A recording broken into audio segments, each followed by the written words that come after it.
In this exercise tutorial, I'm going to be taking you through how to do a half jackknife crunch, but progressing it by using a medicine ball. So what we're going to be doing here is this would be a classic exercise for somebody trying to work up to the full jackknife crunch, but maybe they're not quite there yet with their core conditioning. So they're looking for an exercise harder than the half jackknife crunch, and they're going to do that by adding weight onto it. And ultimately then they can progress to doing a full jackknife crunch with body weight.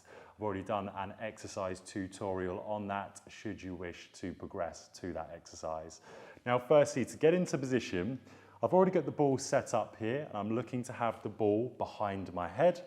So I start off with my feet on the floor.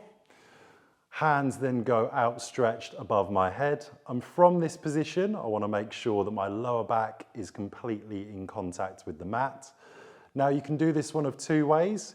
You can bring both your knees up towards your chest and bring the ball up and crunch at the same time.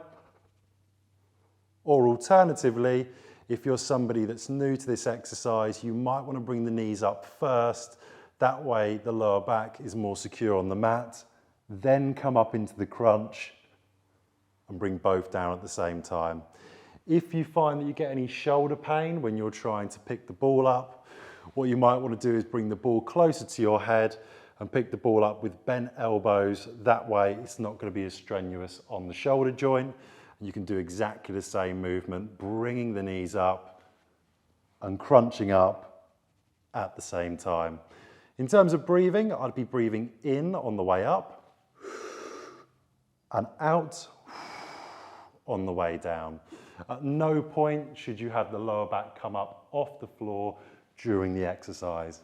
That's how to do a half jackknife crunch, and you would repeat that for your desired amount of sets and repetitions.